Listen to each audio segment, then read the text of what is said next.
when we did the day in the life of the Plague Doctor, Yes. you on socials wore a very convincing and historically accurate Plague Doctor outfit, and there was quite a lot of internet excitement about this. Well, are In you? certain circles. Yes. Did you see that? Yeah. There were definitely people, and fair play to them, Anthony was serving. who love a bit of leather, Yeah. who were like, "Where did you get this from?" Also, will you wear that for me at my house? Well, the answer is no. I was very uncomfortable, and I'm an absolute prude. I mean, it has to be a grave robber, doesn't it? What? Because it has to be, because who wants to be a plague doctor? I don't want to be anywhere near the plague. Thanks very much. No, thank you. I am not going to dig up somebody's dead granny. Well, I'd rather do that than get plague. Sorry, Granny. No, I'm going to take the risk. Really? In my sexy plague doctor mask, yeah. You've also got grave guns. Is that a thing, or are they real guns that people have? No, it's a mechanism. It's a mechanism. Grave Yeah. guns. Is it actual bullets? So this would be either a flintlock pistol or a Oh. musket Oh. that was positioned on the grave, and there would be a tripwire, and it would go off Oh my if you God. stepped over the tripwire. That'd be just me. That happened to me. I wouldn't be trying to rob a grave and I Yeah. get shot by those things. 100%. Oh my God, 100. You'd be 100%. like just hanging out, being spooky, being like, I Yep. love a graveyard. Yep. Oh, death, lovely, lovely, Yep, yep, lovely, yep, yum, yep. yum, yum, yum. Oh, I've been shot shot. in the knee. 100% happening. Yep. 100%. Shot on the knee, fall over, shot in the head by another one from another grave. And then a grave robber comes along, finds one, and goes, like, "Oh, this is super easy. Take this guy."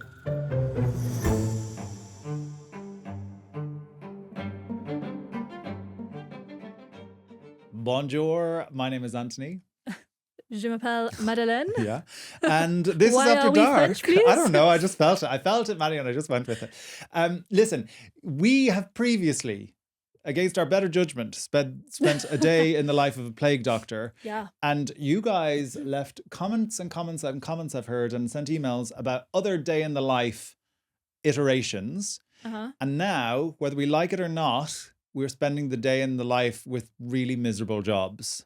Can I also say that when we did the day in the life of the Plague Doctor, Yes. you on socials wore a very convincing and historically accurate Plague Doctor outfit, and there was quite a lot of internet excitement about this.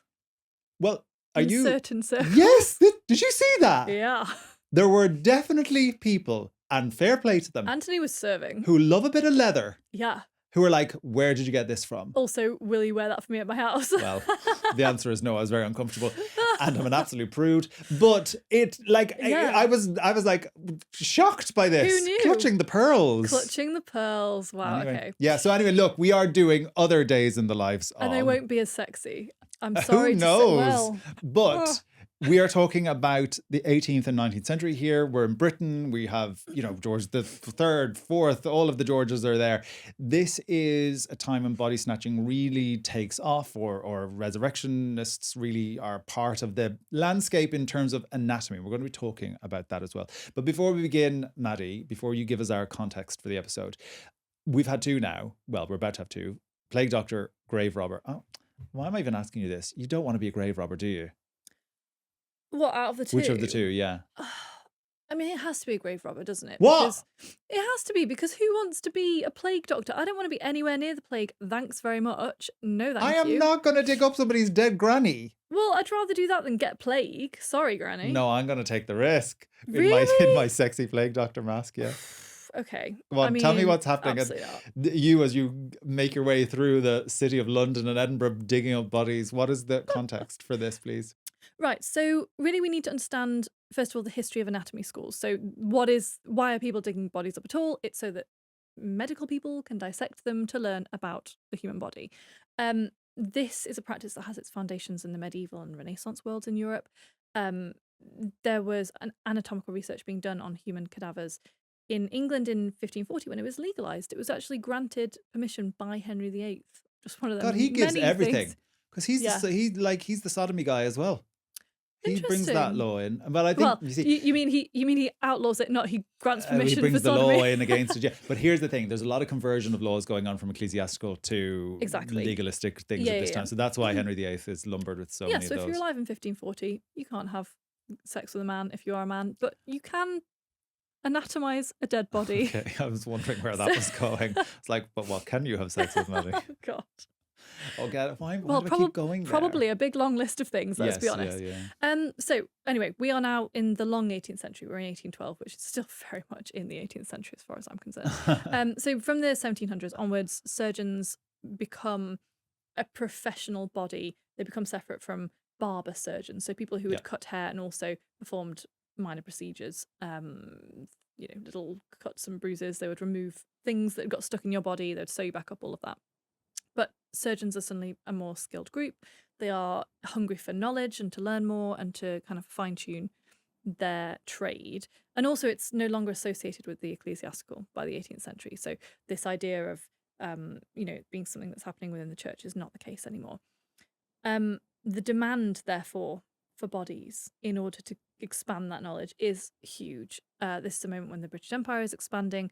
People are coming across new diseases. People are getting wounded, fighting to expand this empire. There's just a lot of desire, a lot of need for medical treatment of all kinds.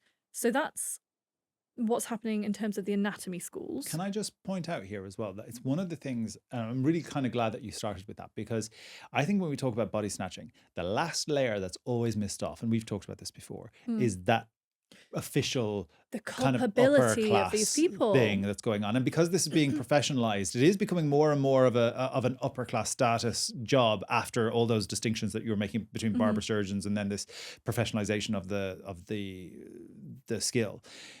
But those people are the people that are skimmed off the top when we talk about body snatchers. We think about those working class men, as far as I'm aware, exclusively men, that are scrimping together the money to try and survive, and that's why they're doing this horrendous thing. But you so easily forget about the anatomists, who are way more wealthy, often from well-to-do families by this point. Well, maybe younger children of well-to-do families, certainly well-off middling families. They just get forgotten about, but they're demanding the bodies. Yeah, I have a couple of sidebars there to say, were there women who were body snatchers? There must have been equal opportunities. Yeah. There absolutely should be. We can do whatever. 1812 was famous for those. Famous for those ladies. Yeah.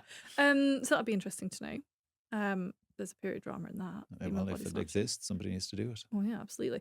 The other sidebar was, if you want to know more about the culpability of the medical profession in this moment, you can listen to the episode that we did on Burke and Hare, the famous body snatchers of the 1820s, who never snatched a body, by the way, if you haven't listened to that episode. But there we go.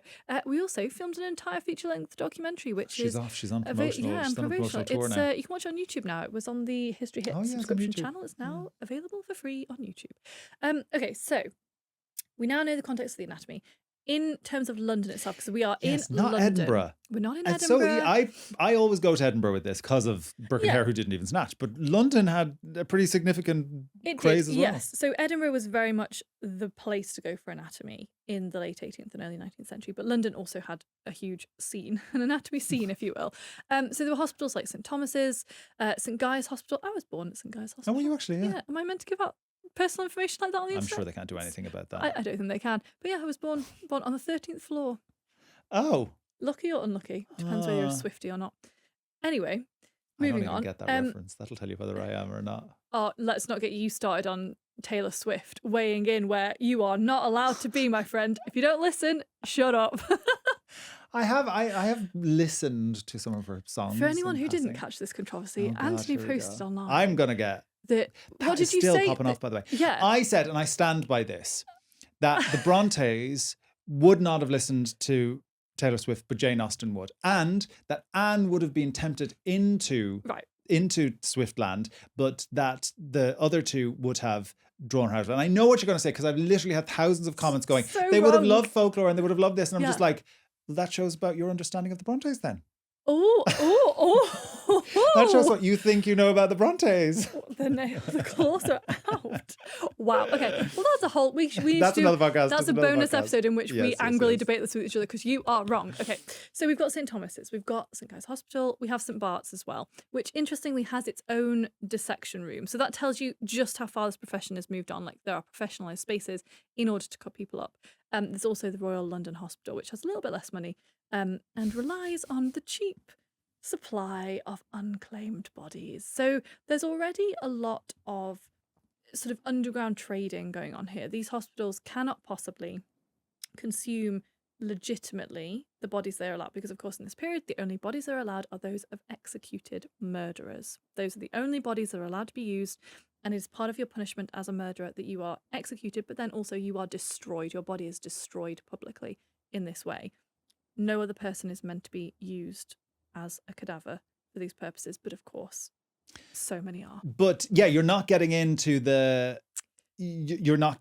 heaven basically unless your body is intact. And it's like, this is therefore really damning for these murderers, but then anybody who is being resurrected, their family, they're going to be really worried about this.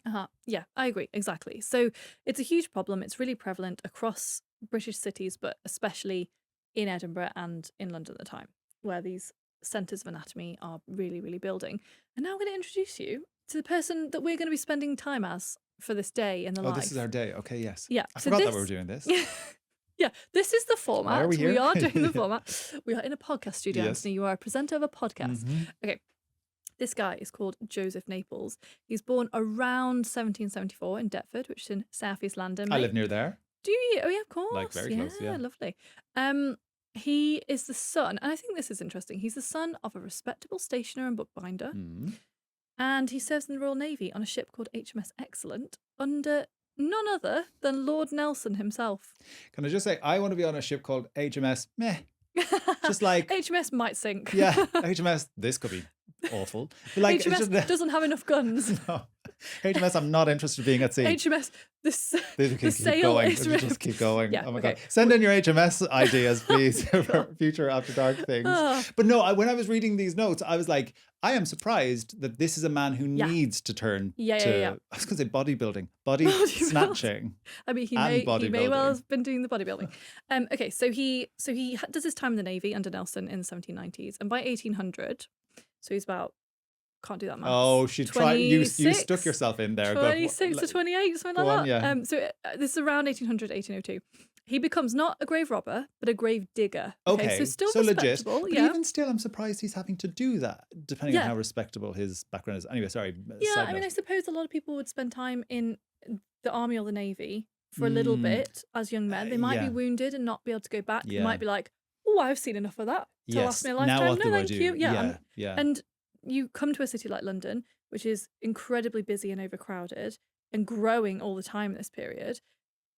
You take whatever work you can. And you do always hear about people being spat out of the Navy or they leave or whatever. It's just like, and they often become quite poor and destitute actually. So in that sense, it yeah, I mean, the one thing I would say is it's interesting that he doesn't become a bookbinder like his father. Yeah, that's kind of what I mean. So like, what's the vibe there? Yeah. Have they fallen out? Is the father dead? Interesting. Okay. So, because actually he might have been apprenticed to his father, but he went to the Navy instead. So like, there might be a bit of tension. Anyway, he ends up as a grave digger at the Spa Fields burial ground in Clerkenwell. Sounds bougie, Spa Fields. Yeah, it does. If you want to be buried anywhere. Probably shit, though. It's probably terrible.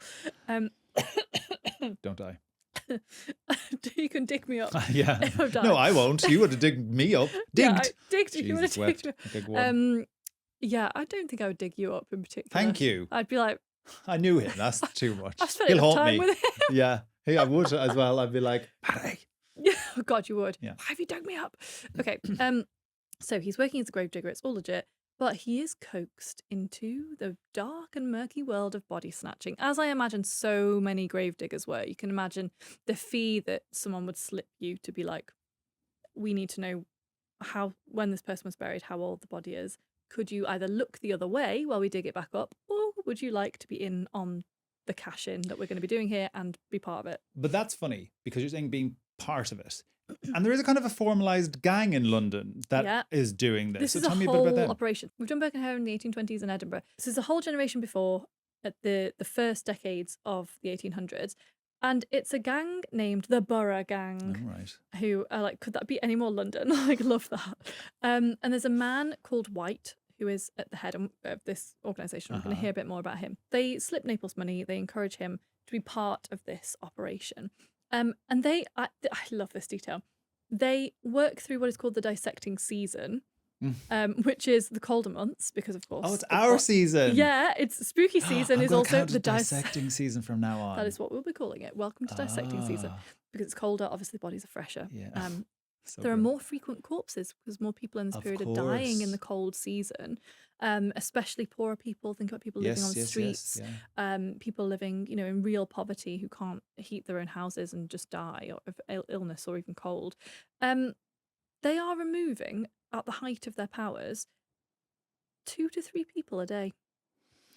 So it sounds a lot and it doesn't sound a lot. In that 2 to 3 is not that many. I mean, but it's a 2 to 3 day, too many. Yeah. But a day, that adds up pretty quickly. And it also means, it gives an indication of death, numbers of death, like in that Yeah. area that they're operating in. It's and like, these are all fresh as well. exactly. So the general requirement was a body that had been in the ground for no longer than 48 to 72 hours Mhm. because it starts to be bad Go then. south, and yeah. the medical staff don't want to be Yes. chopping up those bodies beyond that point. So yeah, it gives you a sense of how quickly people are being put in the ground and how regularly. So this gang, we know that the leader is called White. He's body snatcher. We don't really know that much about him other than he's described as a Scotsman, which I do think is interesting given the connection to body snatching in Edinburgh, which has already begun in this period. And of course, later on we have Burke and Hare. So I think that's an interesting little detail. It might be that he wasn't from Edinburgh, but I just think there's an interesting connection Either way, there. it's linking it to that centre of anatomy again. Right, it's going right back to this guy is well seasoned because he's come from the city that everyone in the world looks to for their anatomy lessons. Yeah, exactly. Now, I'm going to tell you the rest of Joseph Naples' story. Yeah. But then we're going to go into what a day in his life would be like. Okay. And we know this because of an absolutely incredible document. He kept a diary. I don't want to talk about it. I mean, I do. I really want to talk about it. I want to read it. But that's ridiculous. It's crazy, right? Is this available online? It is available online. It's all digitized. You can read it. I think there's a digitized copy at the Welcome Collection online.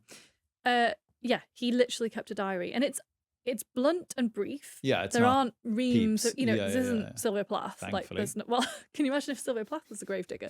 Yes. There'd be too many. Yeah, I mean, Actually. I can, but there'd be too many thoughts and feelings. Yes. Like, it would just be too verbose. That's probably why I couldn't do it. Yeah, she'd be caught because she'd just be sat by the grave, like just crying and like just absolutely thinking about death and everything. Okay, anyway, we digress. So Joseph Naples is eventually caught for abusing his job as a gravedigger at the Spa Fields, very posh graveyard. I bet you it isn't even. No, but it just sounds it. I wonder if it still exists. We should have a little go. We'll go. Not to dig any graves up, just to clarify.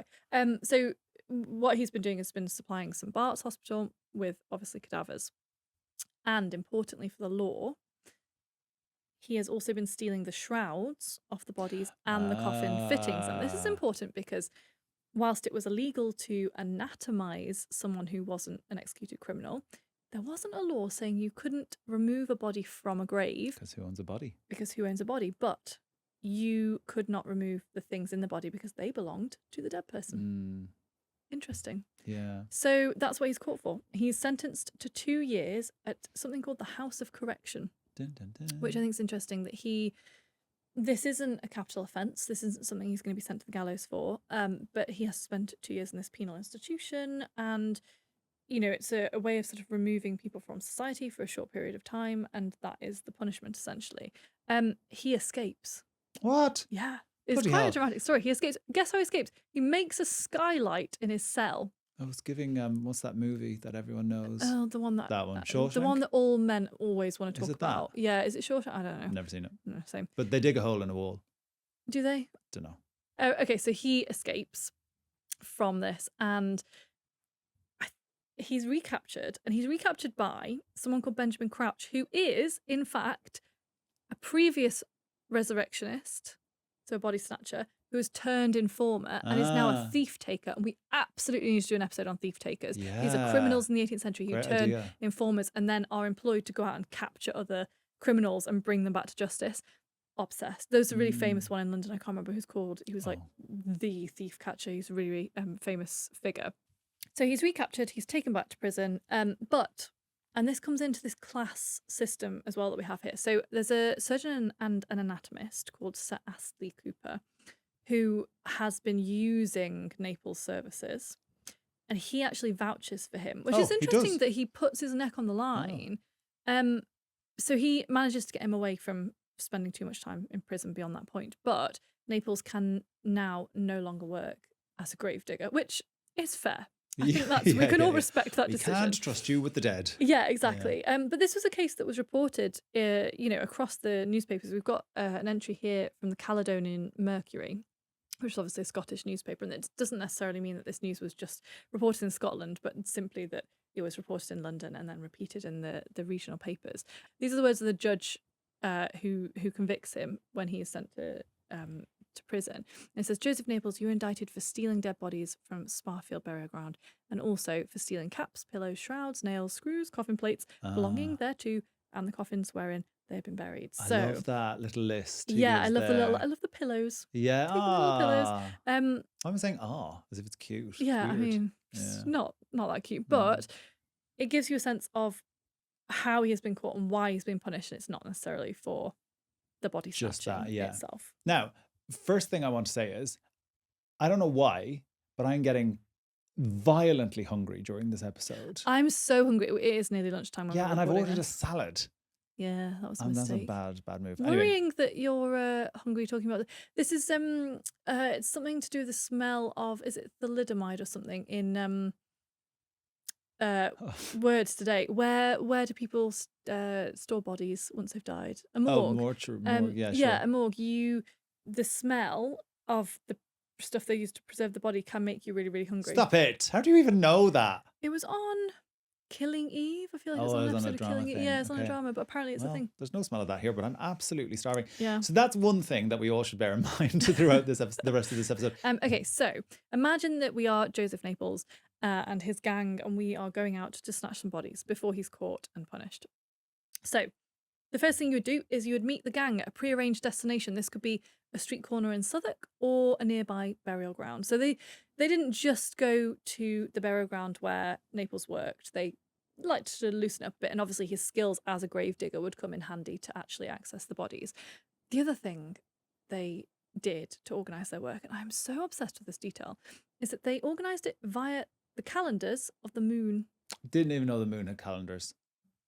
What? Like a full moon or a half moon? Or... Oh! Oh my god! I don't know. Calendars of the moon? Okay, the cycles of the moon. Sure, then. Right, that's fine. I've confused you with the vocab. Okay, but obviously you want to do it on the darkest night possible, so you don't get caught. So when the moon is full and high in the sky, in my kind of romantic vision of this, I had like full moon, and we're going by that. No, they need cloud darkness. cover and a small little which isn't moon very thing. gothic, because you think of it, it would be like under a full moon, but that is an issue. The first quote you're going to hear now from Joseph Naples' diary in 1811, which was the year he started ridiculous writing. that he keeps a diary. Yeah, so he wrote, I mean, he's not very verbose, right? He writes, Thursday, the 5th of December, 1811. Did not go out. Moonlight, very strong. So you really had to be organised by the calendars of the moon. So that's really interesting. Now, the other members of the gang that we would be out with include Ben Crouch, who was one of the leaders. He was interestingly quite wealthy from the body snatching, but he'd made quite a lot of money off it, which I think is really interesting. These aren't desperate poor people looking to do the job. Patrick Murphy, who was the second in command. He's definitely Irish. Name like that. Yeah, it must be, surely. And then, of course, we have White, who's the Scottish body snatcher. And he was really involved with the recruitment for the gang. So he would kind of, find the most useful people and bring them all together. You would be carrying tools, as we heard at the beginning of this. You'd have a short-handled shovel, presumably short-handled, so it wasn't sticking out of your coat when you're walking down the street. You could disguise it under your cloak or whatever. You'd have a sack to put the body into. Yes. Which kind of gives me the ick. And also, it need to be quite a big sack, really. I suppose you could kind of crumple someone up, but that's... No, it's going to need to be... It's going to need to be big. Because they shoved you over their shoulders often, didn't they? Like as if they were carrying like a bag of saying swag. Yeah, or like, sometimes they pretended that was like pigs stuff, and they just threw it over their shoulders. Interesting. To do that. Okay. They would also have a hook to open the coffin lid, of course, and to hoik the body out of. They would also have carts and wheelbarrows in case you didn't want to carry these bodies over your shoulder, which kind of makes sense. So that's the setup. Now, the gang would have watched in the preceding days to see if a funeral was taking place. Right. So they're keeping tabs on lots of different burial grounds. Obviously, you're sending different members of the gang Which they can do out. individually. Yeah. Exactly, and to report back. Then you would wait, as I say, at least 48 to 72 hours. I suppose by that point, there are going to be no family members coming to the graveside. Still Everyone's done the lingering, yeah. initial mourning, and the body's still fresh. But I suppose maybe people are starting to think, okay, that hasn't been disturbed. That's going to be fine. Sure, like yeah. they're fully in How many there now. days is 72 hours? 3? Is it? Sure. 3 days, yeah. You're like, okay, maybe the danger's over now, kind of a thing. Yeah. Exactly, yeah. But they're still fresh enough that you can pop them right out and take them to the hospital. Now, they often targeted paupers' graves. Mhm. Why do you think that was? Okay, I will guess that it's because, well, I know that things like mort safes and things start to come in around this time to Yep. protect more wealthy families. So there are mechanisms that are being put in place in and around graves to protect wealthier people. So that's not there in paupers' graves. Also, in many cases in paupers' burials, there's not family that's known necessarily. So they're not Yeah. necessarily standing watch for that long or whatever it is. So I think there's probably just more opportunity in those poorer graves. Yeah, I agree. I think also the coffins themselves were of a lower quality, right? Yes. So it'd be easier to get into. To break into. So you've dug down a little bit with your short-handled spade. You get to the pauper's grave. It takes about 30 minutes if the soil is fresh, because this is the other thing, Those right? are 30 minutes in total or 30 minutes to dig? 30 minutes in total. Oh, the whole operation. Okay. Yeah, so because if you think about when someone's buried, and you can't put a gravestone, a stone one anyway, Yeah. at the head of the grave for something like 6 months because you have to wait for the soil to settle. Yeah, we do like a year in Ireland or something. Oh, really? Yeah, okay. Why is that then? I wonder. Is the soil an different in anniversary. Ireland? It's better. It's just better. It's just better. Yeah. It's more just superior. I think it's just like, yeah, it coincides. I don't think the year thing is just an anniversary marker. I think makes so. more sense. It's more ceremonial, I think. Right, rather yeah, than that makes total But sense. there is a practical There's a reason element. as well in the Yeah, first and the instance. soil is loose in those first few 48, 72 hours. So it's easier to dig. So it's not taking them that long, it's Right. just loose stuff. It's not compacted that well. So you get down to the coffin, you open the coffin lid, not the whole lid because you don't need to and it's just too much work. Then you start to pull out the body. You can either do that with your hook. This is the gruesome bit, I think. Yeah, and I always wonder how much damage is being done to the body at this point, because obviously you want to take to the anatomist a body that is in good form so that Yeah. it can be cut up how the anatomist wants Yeah. it. So you don't really want to be sticking the hook like in the head. How else are you going to do it? I mean, this It is must- literally going to yeah. be my question, because there's a hook, right? And it is quite a violent. It's like it's a meat hook. It must it be is what you going imagine. in to the head. It must So be going I'm inside. imagining it's going under the jaw, Ooh. and like bring it I that don't know way. if that would Be strong enough. bear the weight of the Maybe body then. not. I'm thinking like the side of the head or the back of But the here's head. the thing, But that'd be I really mean, hard to do. It could be that. But the other thing is, it doesn't need to necessarily bear the weight. Now I sound like I've done this. The weight of the body, because as long as you get them up out of the You can coffin a then little pull bit, then them. you can. That's get very them, true. Yeah. Yeah. yank them up. So some people were easier to remove than others. So again, we're going to Joseph's diary. In January 1812, he says, "Got 2 adults, found them easy to lift." Now I've just thought of something. They couldn't be putting the hook anywhere into the people because then they're leaving physical. So anyone That's that's what I'm saying, in the yeah. anatomy thing, that's okay. The anatomist will know they've been snatched, but the view, because remember these things are lectures. You can't have a thing under the chin because So it must be somewhere more discreet. Yeah, so it's not seen. Sorry. So That's he interesting. says he found those 2 easy to lift. So Yep. this is very kind of, there's something almost like, it almost feels like Joseph is taking the piss a little bit. Do you know what I mean? In this diary, like, why is he keeping Yeah. this record? And it's quite emotionless, actually. Yeah. Like, it's not, got 2 adults. Well, are those men? Are those women? Like, what state were they in? How did they die? Do you feel anything? Did you bury them a few days ago as the grave digger? Yeah. And now you're seeing Forgot them about again. that. Like, how does that feel? Yeah. There's none of that information.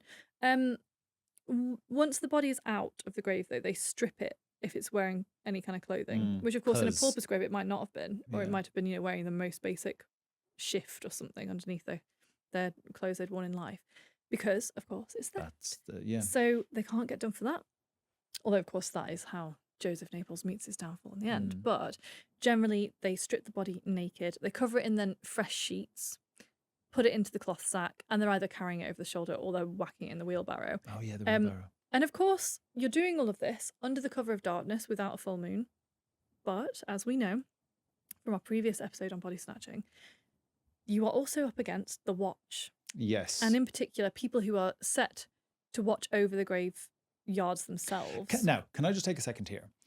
I always love have this I history. do, it's this thing of going. Can you imagine being? There's a really nice watch house in Greyfriars, the very famous kirkyard. It's stone, isn't it? It's like built yes, into the wall. right at the entrance, kind of thing. And they would do patrols and stuff. But can you imagine being in there prior to electricity with your little lamp And your pistol yeah, shaking. absolutely shaking your tits off, because it's yeah. like, I am so frightened that these people are coming in, despite the fact that I'm here to do this job. And you might be or one whatever. person there. Could be. And Sometimes it was a couple, but it could be on your own. Yeah, Like, it could and be. you would be armed, but you don't know what gangs are coming in, and presumably they're going to be armed because they're not going to go down without a fight. At the very least, they've got a meat hook. Yeah, So, very true. these could potentially be dangerous people. So I always imagine them sitting in the little watch, and they're not big buildings, the little watch, they're tiny little stone buildings. If you're lucky, stone, there's, at this point, most of them are, because they know there's a need to build them. Yeah, they're like, this is a permanent problem. Yeah. And like, there's loads of them all around the country, loads of them in Edinburgh. And it's like, or around Scotland generally.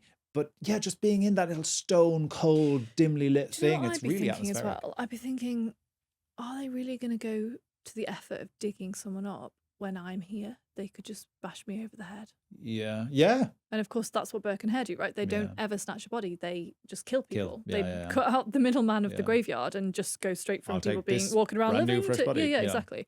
So that's what I'd be thinking if I was on watch. Making yourself a target, yeah. Yeah. And of course, sometimes, though, the watch does work as a deterrent. Sometimes it does almost catch people. So Naples Diary again, from the 13th of January this time in 1812.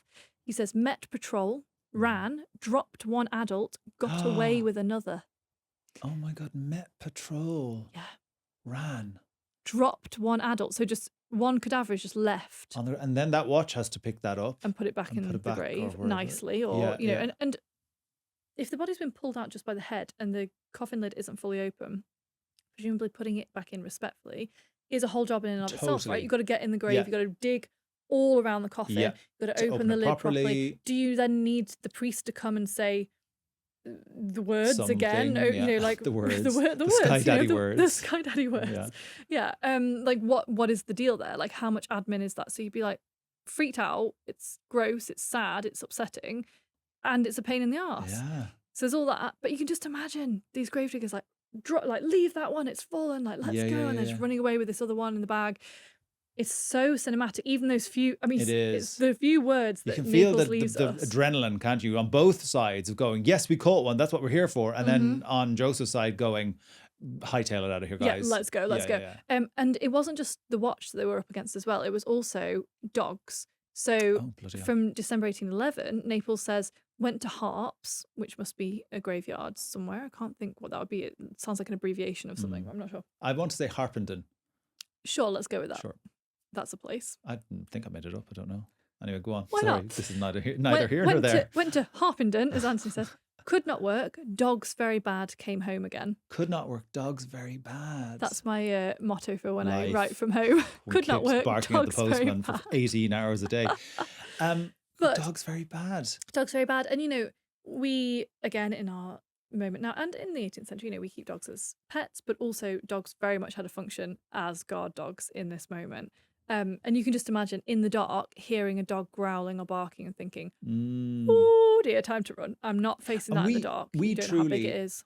This is kind of key to After Dark, actually. We truly cannot understand the level of darkness that these people are experiencing. We can't access it now. We don't know what that would have been like, because, I mean, I'm from the dead of the countryside. So that might be originally. So that is frightening. You start to populate that landscape, as we've said a million times. Your imagination starts to fill it in. Yeah. So that's happening even in cities where there's lots of noises that you can hear. Yeah. And there is a lot more light. It's not that there's no lights, but it's not the same level. This is a different type of darkness. So this is, creepy AF. Creepy even when you're not digging up bodies and trying to escape. Yeah, exactly. Being mauled by a dog or shot by the watch. Yeah. So we've talked about like mort safes and things like that and how wealthier families could afford the permanent mort safe. What I always find fascinating is that sort of middling people who weren't living in poverty but also weren't particularly wealthy could actually rent the mort safe. Yeah. And that could be over the grave for, say, 6 months. At which point nobody wants to dig up Granny. Yeah. So you then it goes to someone else, which I think is like such an interesting system. And why do people go to all these economies and rules and ways of preserving the body in the ground? All of this built up, and things like building the watchman's places to stand or whatever. why didn't the law just change to make this illegal? Is that not Yeah, easier? yeah. No, we'll start renting out pieces of Yeah, we're iron going to and start just doing that, and then yeah. also we need to build this stone bit for the guy to Please, stand, and we also give him still a do that pistol. today. Like, Yeah. you know, it human takes so nature, right? long to get the legislation in place for things. Yeah. It's So we've true. talked about those things, but there's also traps and alarms. These fascinate me. These, and I They're love. quite camp. They're quite camp, and you can absolutely picture like a sort of 18th, early 19th century satirical cartoon capturing these, right? So you would have the Coffin torpedo. Okay. Have a guess. What do you think this is? Okay, wait. I'm not going to look at the notes. It is in there, but I'm not going to look at it. So Coffin torpedo. So this is going to be something that I'm guessing torpedo that's going to fire at the gravedigger. So something triggers some kind of a catch, and that releases something that He's getting technical. listen, I know that slaps into the face of the gravedigger. Yeah, that's basically it. So it's a booby Oh. trap. It's essentially right. So I it's think I'm a scientist. You've designed a whole new thing. It's on the coffin lid itself, and Uh-huh. it's basically a small explosive. So Oh, when you disturb the coffin explosive. lid, it blasts open. It can injure the body snatcher, and obviously it makes a very loud noise as well, so Yeah, it yeah, alerts yeah. anyone to what's going on. Presumably that could only be afforded though by wealthy people. You've also got grave guns. Is that a thing, or are they real guns that people have? No, it's a mechanism. It's a mechanism. Grave Yeah. guns. Is it actual bullets? So this would be either a flintlock pistol or a Oh. musket Oh. that was positioned on the grave, and there would be a tripwire, and it would go off Oh my if you God. stepped over the tripwire. That'd be just me. That happened to me. I wouldn't be trying to rob a grave and I Yeah. get shot by those things. 100%. Oh my God, 100. You'd be 100%. like just hanging out, being spooky, being like, I Yep. love a graveyard. Yep. Oh, death, lovely, lovely, Yep, yep, lovely, yep, yum, yep. yum, yum, yum. Oh, I'd be shot shot. in the knee. 100% happening. Yeah. 100%. Shot on the knee, fall over, shot in the head by another one from another grave. And then a grave robber comes along, finds one, and goes like, "Oh, this is super easy. Take this guy." And then you end up in St. Bart's in the dissecting room. Yeah, so there was basically lots. And the other thing that people would do is string wire across the grave with bells on. Yes, I know as this well, one. which is yeah. a little bit more creepy though. Creep- Can you imagine real- hearing that if you were Again, like if you're in the the watchman, graveyard, or yes, exactly, you'd think- like ding-a-ling-a-ling-a-ling, like not today. Also, how many watchmen heard those bells go, and there was no Didn't do one there. anything. Oh, and there was no Yeah. one there. Yeah, because even the bit of wind would Yeah. do that. Yeah, like, exactly. so And you'd be that- thinking, yeah. has someone come up out of the grave? What's happening here? So you have your body, you've escaped all of these traps, Yeah. and now you're taking this to the anatomist, which is where this is the Yeah. whole reason you're doing this, to get money. What kind of financial exchange is in this for you? It better be good. It was lucrative. So if you brought a large adult, definition of large, Oh, God. unclear, but I suppose like maybe a large man, for example, you could expect to collect between £2 and £3, which was pretty significant. Yeah. It's about £250 in today's money, which for the exchange of a human body does not seem that much. But at this time, thinking about, £250, the equivalent of to these people Yeah, living, yeah. if you're a gravedigger, you're not being paid that much per day. Again, it's very hard for us to understand what the equivalent of £250 Yeah, and I would have always meant quibble then. slightly in Yeah. terms of, It's what not did this really mean in modern equivalent. money? Like, Yeah. it's not really equivalent, but it gives you a sense idea. at least. If you bought a small body, so largely something like a body of a child, or I suppose a small woman, or indeed a small man, you Small, basically. it's small, just a small Yeah. person, like equal opportunities for all these small people. You could earn between 10 shillings and a pound. So Wow. it's still significant, right? It's quite still cut a though at lot. the same time, isn't it? It's like, yeah. Now, you could also earn extras. And this was not for a whole body, but for limbs or parts of a body. Hey, So what's happened there? That they've only come away with an arm or something? exactly. Well, imagine if you've got the hook in the wrong bit, Don't you've like come away it. with an arm or a torso or Mm. something. It's not great. But people still wanted these things, right? Yeah. They still wanted. I mean, I could totally picture like a hand being dissected with all the tendons and Yes, things. You yeah. can really envisage that. So people in the medical profession would absolutely accept that as well. This is interesting because it does show what you are able to do, because the night's work that you're doing as a body snatcher is probably equivalent to a week's work that you're doing in some more legit jobs. And so you really are trying to give yourself a foot up in, it's very easy to just be like, oh, these were ghouls and gruesome people, but actually they're just in a society that wants to keep you down and will do everything it bloody can to do so. Yeah. If you're presented with a way out, I don't know, like we could never know what's going on, but like it's tempting to get a week's wages in one night. And what if you do that 5 nights or 3 nights or whatever it is, like 3 weeks' wages in And we 3 know nights. that this borough gang, that members of the gang were incredibly wealthy from this, right? So it does, and also I think it speaks as well to, we imagine that everyone in the past until at least the Victorian era all believed in God to the same extent, and they all Yes. subscribed to the same Yes. belief system. But actually, I think what you see here is people who, okay, they may believe in an afterlife and that they are somehow disturbing that for these people. They may believe in that to a certain extent, but their needs as the living trump what's happening to the dead. Yeah. And they're like, these people don't need their bodies anymore. That's how the We need anatomists are them. looking at it. Yeah. That's definitely how they're justifying it. So why wouldn't the working poor be justifying it in a similar way? Even if they're not thinking in terms of anatomy, they're thinking in terms of finance. Yeah. You know? But of course, not everyone felt that way. And there was, huge abhorrence of this practice as well. It wasn't that everyone saw the practical nature of it in a lot of ways. So alongside that kind of public abhorrence, we do then move towards a time where there's a legislative change. And this actually is really effective legislation because it more or less stops this dead in its tracks. Not 100%, but it really, really brings it to an end. Yeah, so there's moral, sort of moral outcry, I suppose, against the practice of body snatching, and specifically, actually, against the anatomy schools, interestingly, Yes. considering, we talk about how today we've forgotten their culpability, but that was not forgotten at the time. So, there are riots in London. In 1788, the London Borough Riot attacked St Thomas's Hospital. Ironically, a place where Naples is later allowed to work after he's done being a gravedigger. Somebody got him a job there that he knew then. Absolutely, and you know what? He was comfortable handling the bodies, so Yeah. there we go. And there was a similar anatomy theatre riot in the 1740s, so quite early in Edinburgh, right? So people are really pushing against this as a practice, and as you say, we do get in 1832 the Anatomy Act. So this basically regulates the dissection of human bodies for medical study and teaching, and it provides a sort of a legal supply of not just the bodies of murderers anymore, but unclaimed bodies. Right. Yes. So they're legislating the types of bodies, and they're giving them more bodies. You don't have to be a murderer anymore. Yeah. There's just They're still predominantly poor people, though. They're bodies that have been unclaimed. People who've died in the workhouse, who've died in prison, who've died out on the street. So in the same way that these poor people were the ones that were predominantly being dug up, they're still ending up on the anatomist's slab, but in a way that is now legitimate. The state is legitimizing it, basically, because it sees that this whole system, this whole economy of underground moonlit or not moonlit activity is just, it's not sustainable in the long run, and people as a society at large are pushing against it, and it has to stop. This has always been one of those topics that, for me, it's because it's so visual and visceral, that's always intrigued me. And also to try and put yourself into the mindset of somebody who is going, I am going to do this. This is a legitimate thing that I am, well, illegitimate thing that I am going to do. But like, I just, and then the visual of the cover of night, and they're moving in these different alleyways, down rivers. It's so cinematic. It's so easy to imagine these things. Before we wrap up, I just want to give a taste from Joseph Nable's diary that Maddy's been talking about. Is just a quick line that says that in 1812, he cut 3 heads for Brooks. Hard work. Tom fainted. I did not.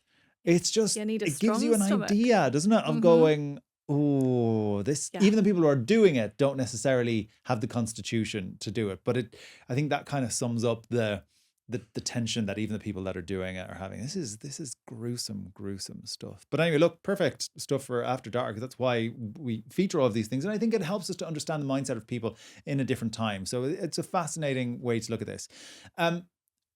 I don't think I've changed my mind, though, about being a day in the life of the plague doctor. I don't want to do that either. But of the two... if I'm honest, I feel like you would not enjoy being a plague doctor because... Me? Yeah, you Well, I wouldn't, but go on. Of the two... Like that would be a lot of hassle for you. Oh, and you'd be hot in the suit. And I'd be too warm. And you'd be like, stop asking me for help. You're all dying and I don't want to be touched. But he stayed very distant. Remember the stick? But, well, that's true. And also, I do think we talked before how you'd like to be a death doula. And I do think you would enjoy the calm. Not that I'd like to be, but that like... you would be able to do it. You'd be good at that. It's an interesting thing. We should have a death doula on After Dark. We totally should. That'd be really, really interesting. Yeah, we totally should. Anyway, sorry. Listen, that's for another episode. If you'd like to hear a death doula come on After Dark and talk to us about death practices. If you are a death doula. Oh my get in God, yeah. touch. If you are a Yeah. deaf doula and you listen, then please let us know. Otherwise, you can go back and listen to our Burke and Hare episode. You can watch our Burke and Hare documentary, as Maddie has already Yeah. said. We have different historical anatomy things. We've got the operating theatre with Sarah. Yes. We've had Kat Irving on quite a few times. We've had Kat Byers on. There's lots of dead bodies floating around in the back catalogue of After Dark for you to go and listen to. So please do go and excavate. Come on, mate. Very good. It's like you're presenting a podcast. And if you have any future ideas, I know you've been sending these in already for any other days in the life. A day in the life of the Prince Regent. That'd be one for me. Oh, I'd like to do day in the life of a soldier in the First World War trenches. Why do you want to do hard things? A day in the life of somebody who naps a lot. Oh my God, there's nothing to say. You'd be surprised. Right. Get in touch if you have any ideas at afterdark@historyhit.com. That's afterdark@historyhit.com. And until next time, thanks for Bye. listening.